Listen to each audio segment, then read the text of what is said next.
ESL or BCL where we'd fly three, 4 games, so we're used to that. But I think second game that we've had 6 guys in double figures. Today I think we had 26 assists, 7 turnovers.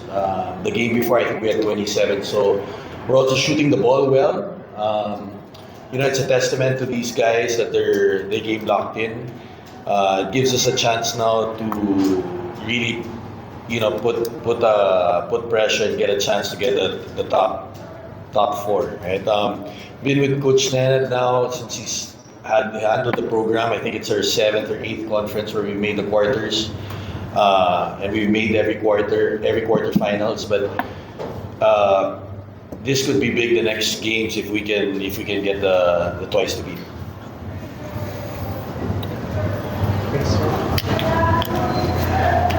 All done? Yep. Okay. Coach, good evening. Yes, Coach, nabanggit niyo nga yung sa top 4, definitely, parang kaya niyata share kayo ni Ginebra at secondary following the next week. With 2 games left, tapos back-to-back din na tambakan o relative chances of, accomplishing that goal. Well, it's not a guarantee, but I think the nice thing this conference, we're shooting the ball well. I think we're first in threes. We're moving the ball much better. Assists go up when you're making your shots. Guys are confident. Also, we started out very well. We've always had I think also because the situation where we have ESL, guys injured, BCL, we don't start out well. But I think we did well enough na now kahit natatalo ka, there's margin for error. And right now we're there. So, take advantage of those opportunities. We have, I think, Terra Firma and Magnolia. And again, I say it's cliche, but 1 game win at a time. We lock in on Terra. Coach, Marvin Jones obviously wasn't the original choice for Meralco, pero as you close in on the twice to beat advantage, it's looking like one of yung pinaka-fit sa na-import sa mga teams. Can you just talk about how seamless he fits into your squad, lalo na ganda ng tinatapos ko? Well, you're not sure until he gets on the court, right? But Marvin's been he's been a pro. You see, he brings a lot to the table. He's versatile and he's able to defend the pick and roll. He's got a jump shot. He seems to know the game. He's shown that he's doing well, right? And he makes his teammates better. I think, if you have a guy who's dominant and he scores like 40, 50, sometimes the other guys don't get a feel. He understands the game. I think he understands ball movement. He understands defense. He's played overseas a lot, and he's a vet. So we are where we are because also we have Marvin Jones.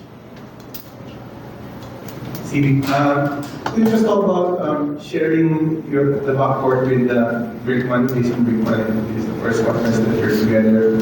Could you talk about how you play together and Yeah, I mean, Brick is an extremely good point guard, and to play with him, he makes the game easy. So, I can play 1 through 3. So, wherever coach puts me in, I have no problem. But I haven't played much with Brickman on the floor because I come in for kind of the second unit and lead them and bring energy. But when I do play with Brick,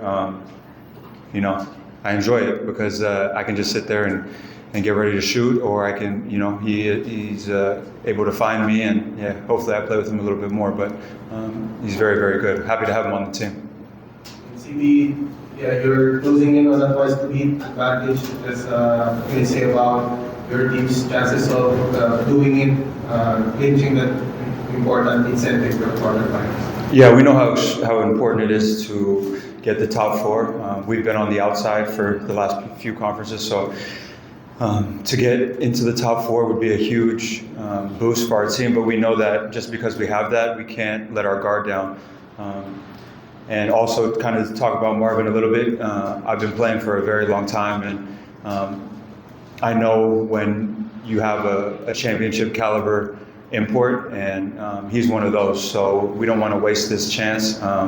He fits in seamlessly into our offense, and he doesn't demand the ball, and he kind of just does a little bit of everything, and extremely professional. So we don't want to waste one while having him. So it's important to finish the conference strong. Thanks, Coach.